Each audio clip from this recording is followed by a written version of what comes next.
Morning everyone. Welcome back to the channel. It's been ages since I was last on. All I'm going to say is be careful what you wish for. On the last video I was trying to get all this done out here, and I was at home washing all the rain out the window, and I thought, God, I wish we had some snow. Next thing I knew, we did 10 inches.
I was stuck in home for days, couldn't get out to drive.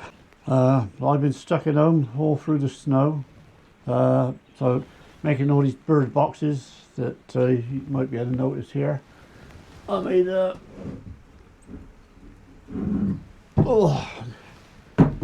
peanut food feeder for any pine martins or squirrels and that might come over. I made two at the moment, one's already up, but these are little bird boxes I've made. If you've noticed on the front of these have got a bark on the front. The reason I do that is, one, it looks nice and natural, but two, years ago, 5 miles up the road, there's a lovely wood up there. And I made 20 nest boxes and put up there, and I don't know what's up with people. I had all sorts of birds, redstarts, pied flycatchers, everything was nesting up there. All the boxes were full, even tree creeper boxes I put up there, and they nested in as well. And I went up there the following year, and out of 20 nest boxes I put up, 19 were stolen. They even cut through the barbed wire fences to get to the bird boxes, to save stepping over them. And I just don't understand people sometimes. My wife said they need hanging from a tree, but not by their neck. Now, you can take that how you want. I know what she means, and I agree with her. But you just imagine all these blokes hanging from their ghoulies from trees. I thought that's brilliant. I've been dying to see if I got any buzzards or anything coming in on the far post. So I finished that off over there. It's got a wood effect across the front, which I said on the last video I was going to put up. And I've had a buzzard come in 3 times, but I will now put a video up of something that stopped the buzzard coming in.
Now I took this on the Trocam, but what it does tell me is one, crows are a flaming nuisance. All corvids, sorry, are a nuisance, but at least it shows me what type of pictures I would get if it was a buzzard, and I'm quite happy with what it showed up. If a buzzard comes in and lands where the crows do, and I take photos of them with the camera, not the Strobocam, and I can zoom in on them, I should get some nice photographs. So that's a 1+. That one works. And now tunnels. I come up in the snow, well, when I could get up here in the snow, and I looked at the entrances of the tunnels to see if there was any activities, and there was rat footprints everywhere. So I had a close look at all the footprints, and in amongst the rat footprints I picked out something else, which was stoat footprints, and I was over the moon with that one. And since I picked up the stoat footprints, there hasn't been a rat up here for a week and a half, but now they're back, and they're back with a vengeance. They are huge rats. I was looking at them yesterday, and you take a weasel. Now a weasel is 8 inches long, a stoat is 12 inches long. These rats are bigger than 12 inches long from nose to tail. So thinking of the Jaws film, I think I need a bigger boat. But in my lifetime I've been lucky enough to see weasels and stoats taking prey. Weasels are absolutely fantastic. Like I said, they're 8 inches long from nose to tail, and when they come across a mouse and rats, just before they get grabbed, they jump to try to evade the bite.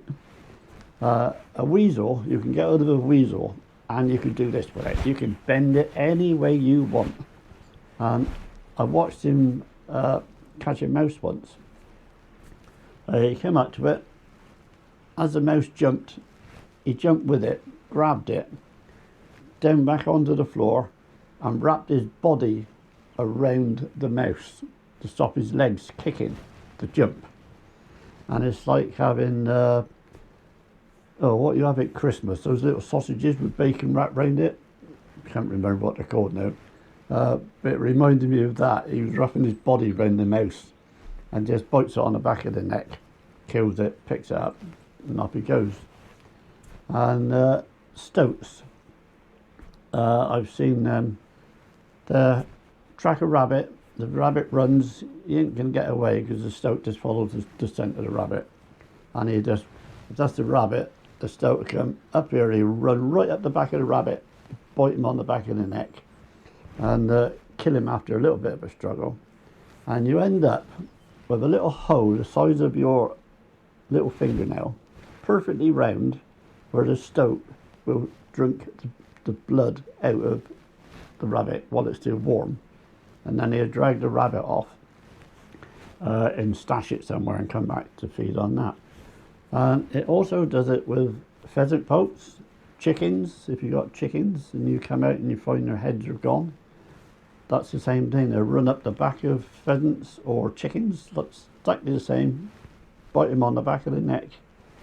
Now if the chickens are in a pen, this is where the stoat thinks. He can't drag that bird out of the pen because the chicken wire is in the way.